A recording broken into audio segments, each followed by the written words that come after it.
Just dropped my camera. It was a really stressful experience. Hey everyone, welcome back to my channel if you've been before. If you haven't been before, my name is Monet and welcome to my channel. I hope everything is well, you're all staying safe, everyone is trying to use their time effectively and also trying not to be completely freaked out by the news at the minute and by everything going on. So I thought, why not do a book club video? I mean, it's not really a book club because, yeah, I've got no one to review back to me on what books they're reading. But me and you can have our own little book club. I know this isn't really fitness related, but at the end of the day, I can't train 24 hours a day for 3 weeks. I've got to do more of my time, and obviously in between like virtual PT training and doing my own content plans, like I do have spare time. So this is the other thing that I'm doing, and that is reading and reading good books to help me get through this process. So I thought, let me do a video involving my top 5 best books that I would really recommend in this period of time. All the books that I'm gonna give you today are all self-help, spiritual enlightenment type of books, which I think is very current to everything that's going on in the moment. I feel like we can't necessarily control our world outside, but we can control it inside. I've never, before I got to about what, like 21, got through a whole book. I just get bored really easily, and so the fact that I'm even doing a top 5, these are literally because these are the only books that I've ever read from start to finish. I can't just read things for the sake of reading. I feel like I'm really adulting. So yeah, I hope you guys enjoy this video. Book number 5. Notes on a Nervous Planet. This book is by Matt Haig. I find this book really current, you know what I mean? And it basically gives you an insight of the modern anxiety to do with technology. So social media platforms, communication between friends, relationships, how to watch the news, when to watch the news to be informed, and when you're just absorbing. And I feel like this book really gives the right balance between that. What I do like about it as well, it has really short chapters, and I hate it when the chapters are like honestly so long that by the time you get to the next chapter you've forgotten everything you've read in that first chapter. I thought I'd read some quotes out of the books as well, just so you can kind of get an idea of what they're like. So this is a quote that I really did like. It says, "Where does anxiety end and news begin? Advertisers know it, insurance salespeople know it, politicians know it, news editors know it, terrorists know it. Sex isn't really what sells is fear." And I feel like that right now, with the way the media's acting, is 100% current. This book in these times, definitely recommend. The reason why though it's number 5 and number 1 is really because it covered quite a few topics which got a bit confusing. So although it's trying to stick with technology, it starts to drift off into other aspects of your life, and that's when I got a bit confused. But nevertheless, I still finished it, so it's still definitely in my top 5. Number 4. Number 4, The Power of Now. Eckhart Tolle, I don't know if that's right, but anyway, by this guy. Great book. The Power of Now basically just invites you to really think of the now. I mean, God, there's not really other way to explain it. And it's a spiritual enlightenment book. So I would suggest that if you're going to read this book, you really need to be in the right place in yourself before you read it, because it is really confusing. So although I liked the book, that was my problem with it. When I read this book, I wasn't where I wanted to be. I mean, I'm still not really where I want to be. Gosh. I feel like it had some really interesting thoughts. One part in the book, it talks about strengthening the immune system, which again, I feel like is very current to now. Everyone wants their immune system to be strengthened, but no one's really thinking of the ways that they can personally help it from within. So not just taking like loads of supplements, which you should be doing anyway. And it gave a point here, and it says, the more consciousness you bring to the body, the stronger your immune system becomes. Most illnesses creep in when you're not present in the body. If the master is not present in the house, all kinds of shady characters will take up residence there. When you inhibit your body, it will be hard for the unwanted guest to enter. That is the last thing people will think of. Let me inhibit my body, you know, like to strengthen your immune system. No, that's the last thing people are thinking of. And I feel like that gives you like a different perspective of how you can actually control within. I definitely recommend if you're in that space ready to read this book. Book number 3. The Monk Who Sold His Ferrari. Now, I don't actually have a hard copy version of this book. I was reading it via a PDF on my phone, iBooks. But this book is a really, really nice book. It's a fable type of book, which gives you a story to understand the moral lesson that it's trying to tell. And them books I really do like. I mean, it's quite similar to The Alchemist in some respects, but it just has a different stance on things, but it is a fable. Oh, hi, Rhoda, cutie pie. This book is about the sages in Savannah, which are essentially monks in the Himalayas. I don't want to tell you what all that is because it is just going to completely ruin it for you when you read the book.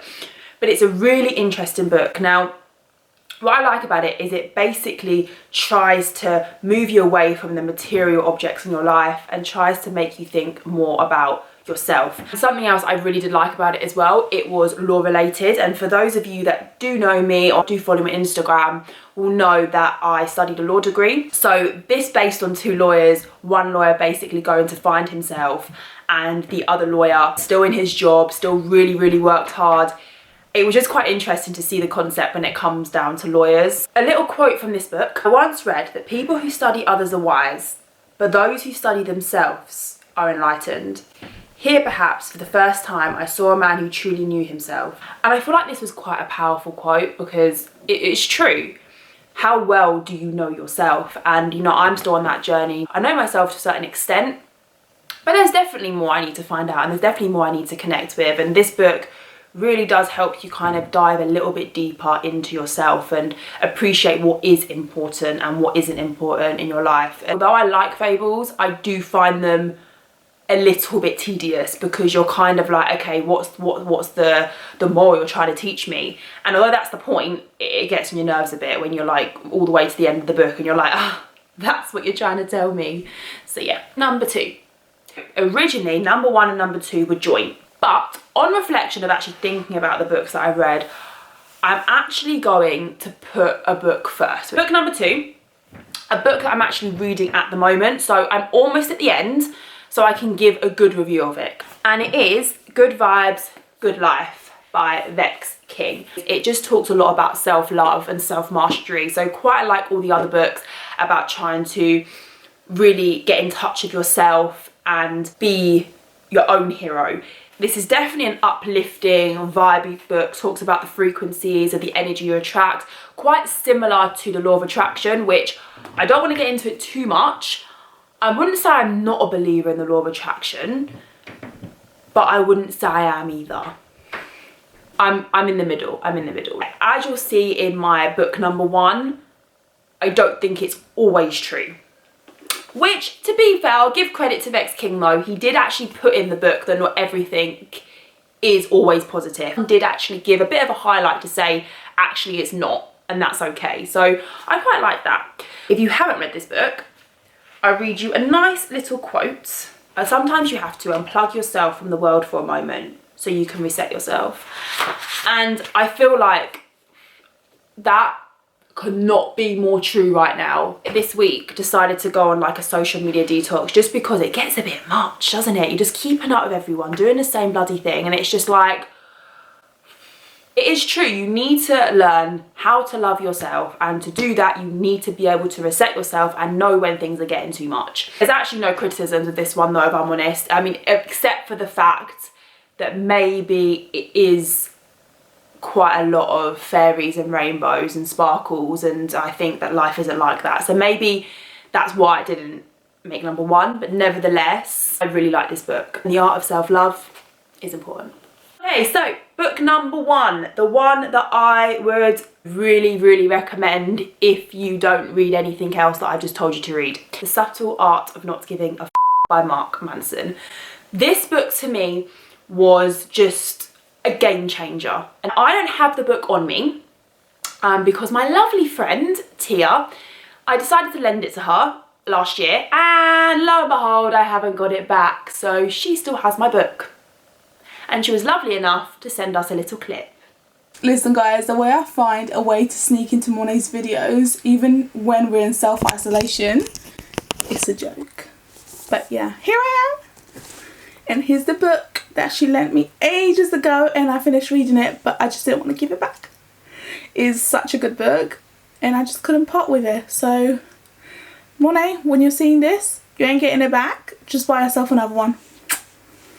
So we were actually talking earlier and we were trying to decide which book is better, and I think she's going to read this one again purely because I honestly do. It's not that it's better, sorry. Better's the wrong word.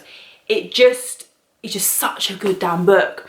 This book is actually a counterintuitive approach to the way you look at life. So rather than saying everything is positive, you have to think positive all the time, you have to dance around all the time, you have to be happy all the time, it gives you a different approach to things, to basically not give too many. Are you ready for this? It's given everywhere, like seeds in mother springtime. And for what purpose? For what reason? Convenience, easy efforts, a pat on the back. When we give too many we choose to give a about everything. Then we feel as if we're entitled to feel comfortable and happy all the time. And that's when life us. Game changer, mate. Absolute game changer. The more I'm speaking about it, the more it just confirms why it's number one in my eyes. And my book review is completed. I hope this has given you guys an idea of what you can be doing in your spare time. Reading some self-help books, some spiritual enlightenment books really will kind of help ease the stress at the minute and ease the anxiety surrounding these uncertain times. You can purchase all of these books off Amazon, I'm pretty sure. I actually purchased some of them in the shop, some of them in Amazon. Easy to get hold of. Please like and subscribe. Leave any YouTube ideas in the comments below. And stay safe, guys, and I'll see you next week.